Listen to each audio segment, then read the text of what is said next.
कौन बनेगा नेता। नगर निगम के चुनाव पास आने वाले थे। पूरे कानपुर शहर में टिकट को लेकर मारामारी शुरू थी, लेकिन सबसे ज्यादा चर्चा में वार्ड नंबर 40 की सीट थी। वो इसलिए क्योंकि इस बार वहां की सीट महिला के लिए आरक्षित थी। अब सवाल ये था कि चुनाव लड़ेगा कौन। इससे पहले ठाकुर साहब वहां से पार्षद थे और इस बार उन्होंने अपनी पत्नी सीमा ठाकुर को टिकट दिलवाई और ठाकुर साहब की शान के कारण सीमा जी ने 20,000 वोटों से चुनाव जीत लिया। अरे बधाई हो सीमा भाभी, अब तो आप वार्ड की पार्षद बन गई हैं। अब तो हमारे काम आप ही करवाएंगी। अरे ये तो सिर्फ नाम की पार्षद बनी है, वो तो महिला सीट आ गई, वरना पार्षद तो मुझे ही बनना था। अब भले ही चेहरा इसका होगा, लेकिन पावर तो मेरी ही होगी। अरे वाह भाई साहब, क्या दिमाग लगाया है आपने भी। आइए आप लोग, खाना लगा दिया है सबके लिए। सीमा जी पार्षद बन चुकी थी, फिर भी उनकी एक ना चलती। सारे काम ठाकुर साहब खुद ही संभाल लेते और जहाँ जरूरत पड़ती वहाँ सीमा जी का अंगूठा लगवा लेते। सीमा जी ज्यादा पढ़ी लिखी भी नहीं थी। एक दिन ठाकुर साहब और सीमा एक प्रोग्राम में जाते हैं। अरे ठाकुर साहब आप आ गए।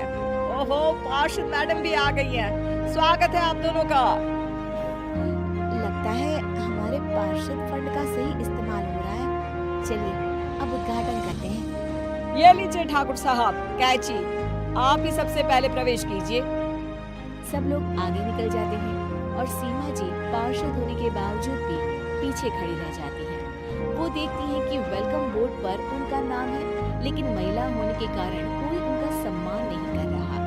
अगले दिन एक आदमी उनके घर आता है। अरे ठाकुर साहब नमस्कार। कल ना हम नोटिस किए कि हमारा घर तो अवैध है और नगर निगम वाले उसे तोड़ने आ रहे हैं। अरे कुछ कीजिए ना ठाकुर साहब। देखो भाई, मैं तो ज्यादा कुछ कर नहीं सकता, पर अगर तुम सबकी जेब गर्म कर दो तो कुछ हो सकता है। कुल मिलाकर 4 लाख लगेंगे। अरे 4 लाख ठाकुर साहब? अरे भाई, मैं अपने लिए नहीं मांग रहा हूँ। दरोगा है, इंजीनियर बाबू है, बड़े साहब है, सबको देना पड़ता है ना थोड़ा थोड़ा। बोलो है मंजूर? तभी वहाँ अचानक सीमा जी आ जाती है। अरे ये आप क्या कर रहे हैं? पहले इन्हीं लोगों से तो आपने वोट मांगे, अब इनसे ही पैसे ले रहे हो। अरे चुप रहो तुम, तुम्हारा काम है सिर्फ अंगूठा लगाना, तुम वही किया करो। मुझे दूसरे काम तुम मत सिखाओ, समझी? और तुम ना जाओ, अब पैसे लेकर आओ, वरना जेसीबी किसी भी वक्त आती होगी।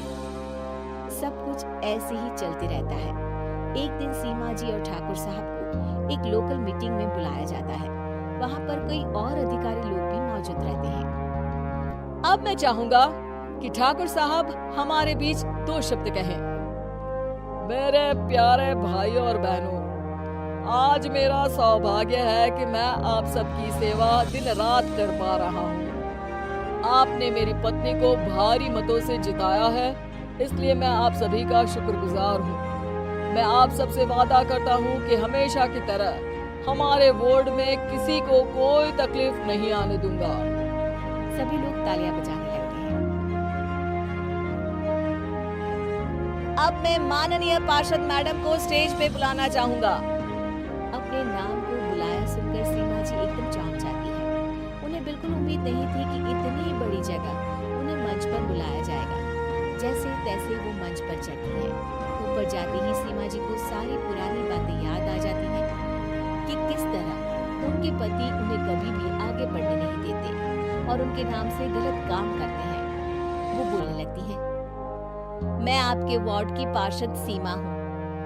आप में से बहुत कम लोग ही मुझे जानते होंगे, क्योंकि इससे पहले मुझे कभी ऐसा मौका ही नहीं मिला। सारे मौके मेरे पार्षद पति यानी आपके ठाकुर साहब ही लेते रहे, लेकिन आज ये मौका मुझे मिला है तो मैं इसे ऐसे ही नहीं जाने दूंगी। मैं आपको ये बताना चाहती हूँ कि आपके ठाकुर साहब मेरे नाम की आड़ में गैर कानूनी काम करते हैं, जिस पर अंगूठों के निशान मेरे होते थे।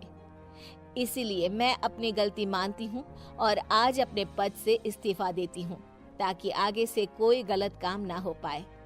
अब फैसला आप सबके हाथ में है कि आप हमें क्या सजा देना चाहते हैं। सीमा जी की बातें सुनकर ठाकुर साहब के चेहरे का रंग उड़ जाता है और वो शर्म से मुंह नीचा करके वहां से चले जाते हैं और पद से इस्तीफा देकर ही सही सीमा जी अपने आप में आत्मविश्वास महसूस करती हैं।